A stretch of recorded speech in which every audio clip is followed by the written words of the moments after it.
At the very top, the Fisker IP sale is not complete. It is my fault. When that goes public, you'll be the first to know. It is my obligation to you as a viewer to be accurate. Sorry about that. And with that said, welcome back to the EV80quette podcast. There's a lot to cover. Let's start with this. We will end the Green New Deal and we will revoke the electric vehicle mandate. And what does that mean? In other words, you'll be able to buy the car of your choice. The Green New Deal will end, which is sad because it's been so impactful since 2019 when it wasn't passed. And that specific dialogue may be a nothing burger, but there is a burger in there. A Reuters report states, Trump said in an executive order he was halting distribution of unspent government funds for vehicle charging stations from a $5 billion fund, called for ending a waiver for states to adopt zero-emission vehicle rules by 2035, and said his administration would consider ending EV tax credits. So, the word today is consider. And I'd love to know your over-under for the tax credits going away down in the comments. Next, for all my Honda Prologue owners, you may have experienced a "this is normal" if you went to the dealership and told them your CV joint was clicking. Honda dealer said my Prologue with 300 miles and clicking while turning is normal according to the manufacturer. Well, it's not. And I'm really proud of my Prologue owners out there. When I released my video about Prologue problems, there were 19 complaints, and now it has literally 10x'd. I have 196 complaints at last count. Great job sharing the information with the parties that can make a difference. After waiting 2 weeks for the replacement left front drive shaft, the part came in. I dropped off my touring trim front-wheel drive yesterday, picked up this morning from the Honda dealership. I was given a free car rental from Enterprise for 1 day. The clicking sound I had when making sharp U-turns, backing out of car spaces, is now gone. I hope that means these parts are beginning to become available. I'm going to get my car checked out next week. If they say that's normal or we can't fix it, what happens if nothing is done? Does anyone know? Well, something needs to be done. Feel free to screenshot this and take it to your dealership if you need it. If you've been experiencing a problem with your Prologue and you've been to the dealer especially and have evidence, check out my problems video. It explains a lot. But essentially, if you've had a problem, you need to report it to NHTSA because this is a new car and your reports make everything legit. There's a link in the description. And staying in the realm of GM issues, we need to talk about their AI charging plan. And if it already sounds dumb, well, it is.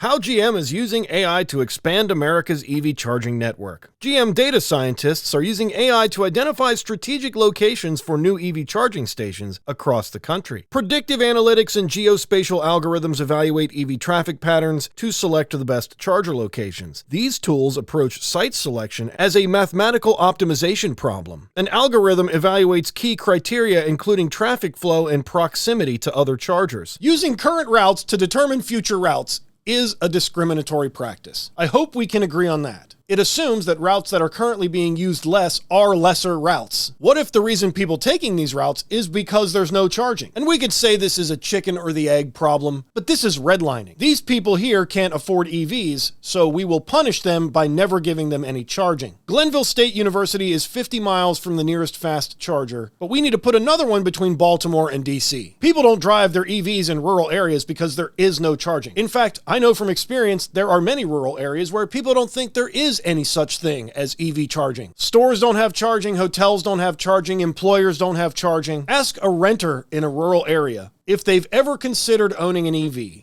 And the answer will be no, or laughter, or some kind of political rant, likely involving cobalt, which we all know is used in refining oil. And I'll bet you think I have a solution to this problem. You must be a regular viewer. You and I are indeed on the same page. Go ahead and use your AI, but for every, let's say, 5th charging station you build, that's location, not stalls. Pick a point, determine how far the nearest charger is as a qualifier, determine the average traffic density as a second qualifier, and weigh them appropriately. So every 5th charger will be the furthest point away from a charger with the highest density. That is literally how you solve charging anywhere. But let's move on to another top story. CATL is in trouble in the United States, and by default, other companies will be as well. And my perspective on this involves John Mulliner. And I don't care if I said the name wrong. CATL has been put on a government blacklist, or the Pentagon blacklist. Here's the good, the bad, and the ugly on a Pentagon blacklist. The good: the US has the ability to block Chinese military companies.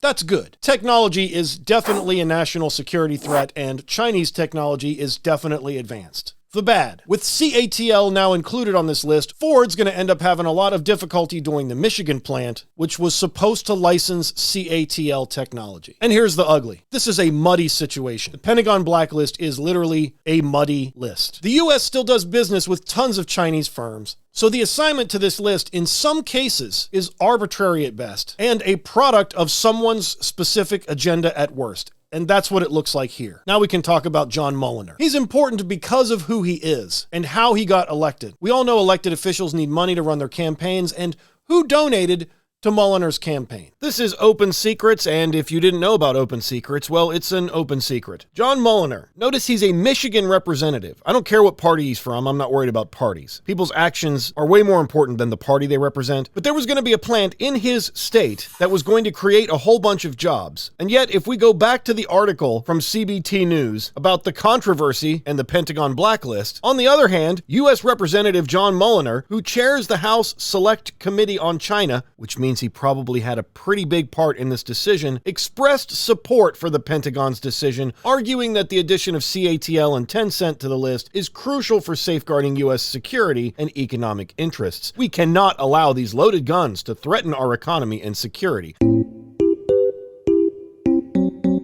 The next paragraph, experts in China relations warn that American firms conducting business with these Chinese companies could face significant reputational and legal risks. It is reckless to engage with companies now linked to China's military. So why is John Mulliner in support of banning CATL? Back on Open Secrets, top contributor 2023-2024, Miller Energy Company. So what is Miller Energy Company? You don't even have to go to their site. Miller Energy is an oil and gas exploration and production company, and that should say it all. The reason I reference this quote and use this example is it shows how oil and gas can use political campaign funding to influence government decision-making that will obstruct, marginally disrupt, or increase the price of EVs. Ford's not going to be able to build a plant, most likely. Remember, reckless to engage with companies now linked to China's military. And I hope we can agree that Economics 101 teaches us that the more competition, the better for the consumer. And finally, if you didn't know, CATL is literally the biggest battery supplier on Earth, and they're the worldwide leaders in the production of the safest battery chemistry available in an EV today. Next up, the Honda Zero series was obviously unveiled at CES 2025. I made a whole video. You can check it out, and it talks about the Prologue, and the reaction to the design so far has been mixed, to be polite. But what do you think of the design of the Honda Zero series? Let me know down below. You've made it to the fun part of the video. Let's talk about pollution. Internal combustion is far superior to electric on all fronts. Your claim is false. The Prologue is garbage. Honda is late to the funeral. This is a fascinating comment. If you completely ignore fuel cost, total cost of ownership, maintenance cost, number of consumable parts, longevity of brake pads, carbon emissions, lifetime carbon footprint, smell, NVH, torque, center of gravity, and 0 to 60 times, then you're right. The tire wear, initial carbon footprint to manufacture, and overall GVWR is superior in a gas car. And the funeral part is stellar comedy. What are you talking about, man? Oh, and oil spill, OPEC, bomb on wheels, bomb train, long-term health effects, and let's not forget the hit that keeps on hitting, air pollution. Your RAV4 drops 4.6 metric tons of CO2 into the atmosphere every year. And if you can afford something newer or nicer than a brand new RAV4, you definitely can afford an EV. Another fun thought, if you have children, what will the air be like when they become your age? But let's be fair, because I'm not being fair. I'll give you some time to go down in the comments and talk about cobalt and lithium mining and bad, while I talk over this report from Fully Charged showing that the lifetime carbon emissions from a Polestar 4 are less than the cheapest, smallest, most fuel-efficient gas car just from the tailpipe. Just from the tailpipe? Lifetime pollution figures. The Democratic Republic of Congo has been cashing in on our need for its cobalt to refine oil for a long time. But let's shift gears. Did you watch the Throttle House video on the BMW M5? That might be a shot in the dark, but I'm a fan of Throttle House. At the end of the Throttle House M5 review, they said this. This feels like an i5 with an engine rather than an M5 with a battery. And regardless of whether or not you believe them, I mean, have you driven it? It's true. The BMW M5 is now an i5 M60 with an engine. And this is why it hurts. We can play the game of the best car on earth is an E39 M5 manual. God's chariot, meet God's chariot. And all you have to do to believe that is completely abandon maintenance costs and fuel economy. And a lot of people who feel this way aren't necessarily worried about how much maintenance would cost. And I know the M5 is an enthusiast car, but let's look at it if maybe I owned it. So the first thing to note is that the M5 is a plug-in hybrid. I would drive it in full EV mode as much as possible, and I would do 90% of my driving without ever turning the engine on. I'd drive it slowly and carefully because that's the only way I could afford to own it. But when I really wanted to get on the power, I would spend a few bucks, and yes, I literally look at it that way, finding out what it could do. And I'm sure it would be awesome. It's the only thing that gas enthusiasts have left. Experience. You can't talk about manual transmissions because the best gas cars don't have them anymore. You can't talk about fuel efficiency because it's literally a fifth at best from an EV. You can't talk about parts or longevity or maintenance being cheap or affordable at all because EVs don't hardly need any. So the feel of the power is all you have left. Experience. But if I did take an M5 out and find out what the experience was like, I would yearn for something else almost immediately because I'm in the never going back club. I would yearn for that i5 M60 the minute I tried to unload on a BMW M5. And if Throttle House is right, it sounds to me like the i5 M60 and the M5 drive very similar. In the event I have this imaginary M5, a trade for an i5 M60 would be almost straight up. And I wouldn't have 20 miles of electric range anymore. I would have 300. And we can reference arguably the biggest car reviewer on YouTube and how he blew up to further explain why the i5 M60 would be so much better for me than an M5. He literally bought a Land Rover from CarMax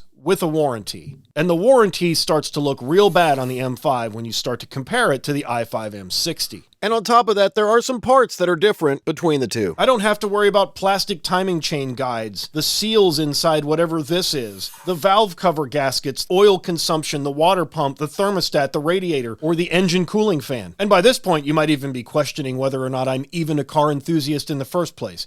But I am. If it's a spectrum, I'm definitely on the hypermile enthusiast side and not the gas car experience side. But please believe that enthusiasm is equally as strong. My goal on this side of the enthusiast spectrum is to drive my car with as little cost as possible. Affordability above everything else. Finding out what maintenance is necessary on a car is really interesting and definitely provides a window into that ownership experience. My ownership experience with my last EV from the minute I got it until the minute I got rid of it was, I did nothing. I charged it, I drove it, I kept air in the tires. 3 years, 25,000 miles, that was it. When the tires wore out, I got rid of it. And I'm pretty sure I could do the same with an i5 M60, but there's no way I could do that with a BMW M5. Why in the world would you get an M5 over an i5 M60? They have the same 0 to 60 time, they cost less, and it's not like you're going to take it to the track. How many people take their BMWs to the track again? And if it's this easy to compare an i5 M60 to an M5, how can we even say that EVs can't compete? EVs are now 9% of the US market. That's the same as Porsche, Audi, BMW, Mercedes, Lexus, and Acura combined. Once people go EV, they don't go back unless they have a lot of disposable income, like an entire car's worth of disposable income. The gas car is dying, and if you want to die on the hill with it, feel free. You'll be just like the people who said texting would never catch on, or mobile devices were only for doctors, or why would I pay my bills on the internet? That's weird. None of those were even hot takes at the time, but they didn't age well. And finally, nothing builds future nostalgia better than early adoption. And I won't explain that one, I'll leave it to you in the comments. The final point about the BMW M5 is, BMW makes worldwide benchmarks. People compare other vehicles' performance to that BMW in that segment. And if the M5 can no longer get better without putting a battery and motors in it, it says something about gas cars. Or it says something about EVs. Feel free to let me know where you stand. Fast, comfortable, relatively reliable.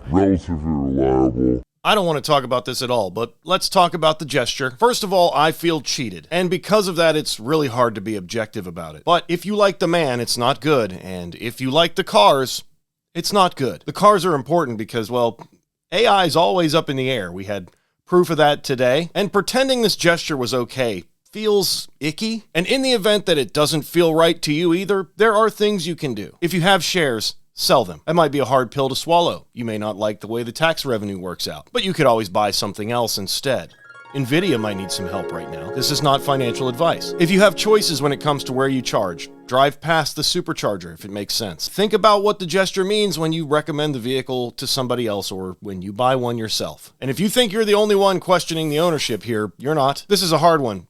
You have to get off Twitter. Try not to look at it at all on your own, and definitely don't log in if you don't have to. Here's a graphic from 2022 that I made.